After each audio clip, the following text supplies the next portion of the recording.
Babun fi zakatis saimah. Baru ni sudah baca dah, bahagian baca tu baca dah.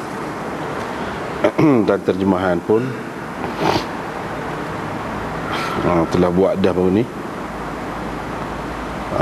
Cuma kita nak bincang kandungan dia lah pula.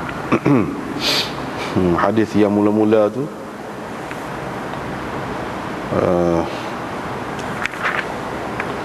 diriwayatkan oleh Thumamah. Kata Hammad bin Salamah, dia kata akhadtu bin Thumamah, saya ambil daripada Thumamah bin Abdullah bin Anas bin Malik, yang ini cucu kepada Anas bin Malik. Dia ni, Thumamah ni adalah qadhi di zamannya, cucu kepada Anas, sahabat ni. Imam Ahmad dan Nasa'i mengatakan dia ni thiqah.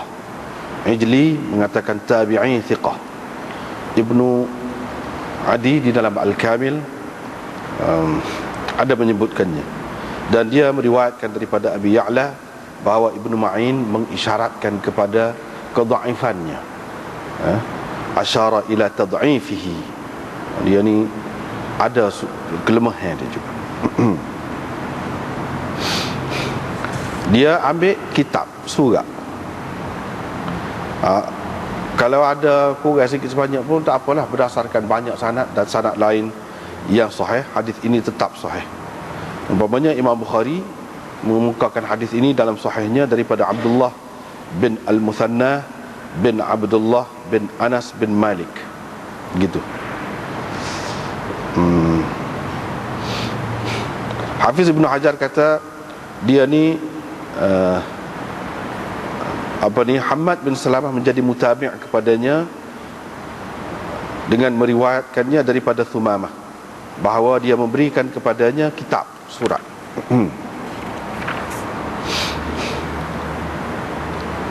Dia mengatakan Abu Bakar tulis surat itu untuk Anas, dan di atasnya ada cop Nabi SAW bila beliau mengutuskannya sebagai musaddiq, yakni pemungut zakat. Itulah yang disebutkan di dalam Bukhari.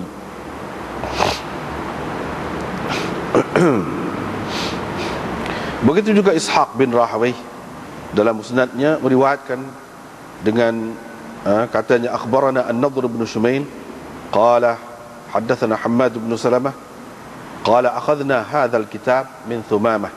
Dia ambil surat ni daripada Thumamah, bukan ambil gitu saja, tetapi dengan dia meriwayatkannya juga daripada Anas, daripada Nabi SAW. Kalau kita tengok sini, saya ambil daripada Thumamah bin Abdullah bin Anas, ambil gitu saja, macam tidak ada tahdith tu, riwayat tu.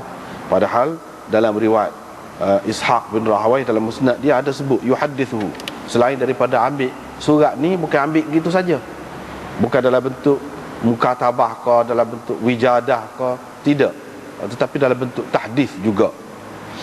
Artinya kalau ada mungkin sudut kelemahan, kata ambil gitu, jadi lemah sikit berdasarkan riwayat ini, tapi berdasarkan riwayat yang lain banyak lagi, ia adalah hadis yang sahih.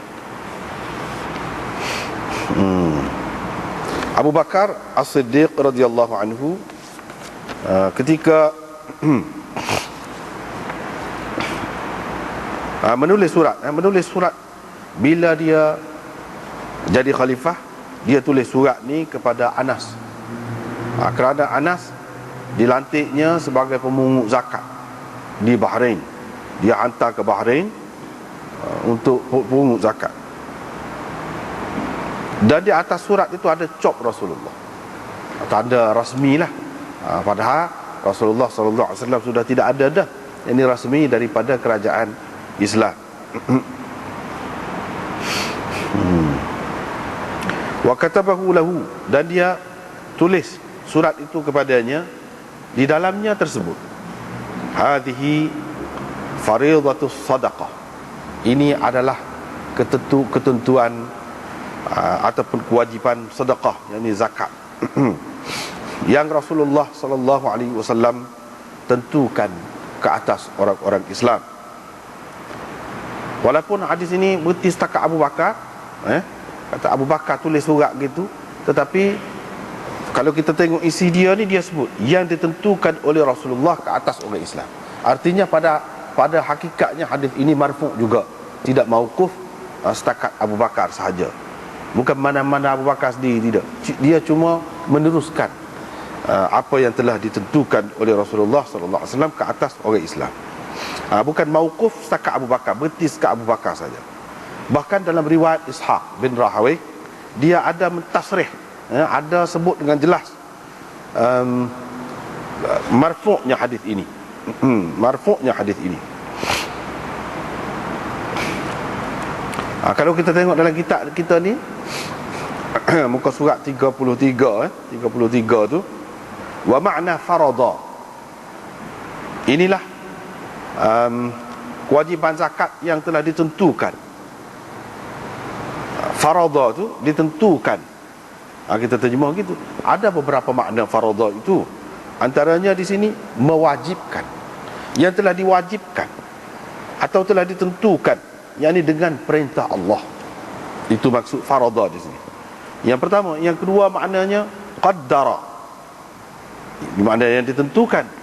Lianna ijabaha thabitun fil kitab, kerana kewajibannya itu sabit berdasarkan Al-Quran. Nabi SAW memfardukannya sebagai menyatakan yang mujmal, yang disebutkan secara borong di dalam Al-Quran itu, iaitu dengan menyebutkan jenis-jenis dia, benda lagu mana yang kena keluar zakat sebanyak mana, itu bayan, penjelasan daripada Nabi SAW. Kalau nak kira dari segi kefarduan, ketentuan itu, ia adalah ditentukan oleh Allah Subhanahu Wa Taala di dalam Al-Quran lagi.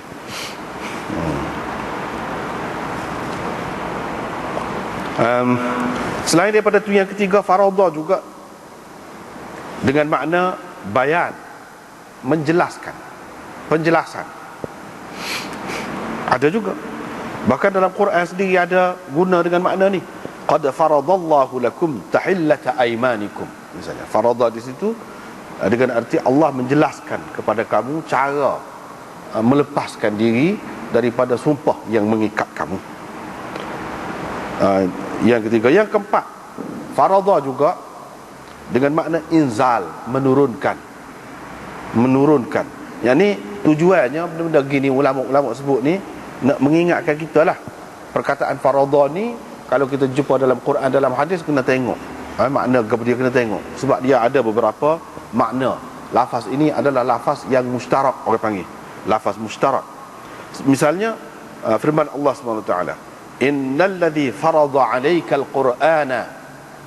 Farada 'alaikal qur'an di situ dengan makna anzala 'alaika. Tuhan yang menurunkan, bukan yang memfardukan Quran dah, yang menurunkan Al-Quran. Itu yang keempat. Yang kelima dengan makna hil makna halal. Farada dengan makna halal, menghalalkan. Misalnya dalam firman Allah, ma kana 'alan nabiyyi min haraj fima faradallahu lah. Tidak ada apa-apa kesempitan kepada Nabi SAW berhubung dengan apa yang Allah telah halalkan kepadanya. Halal dengan makna halal, faradallahu lah.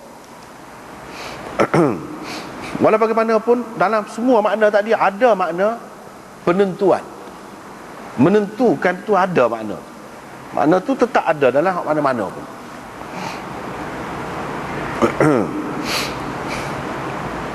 Sebab itulah Raghib Al-Isfahani berkata, semua hak sebut dalam Quran perkataan farada dengan makna ilzam, yakni ketentuan. Ada makna tu mesti ada, walaupun lain-lain pun.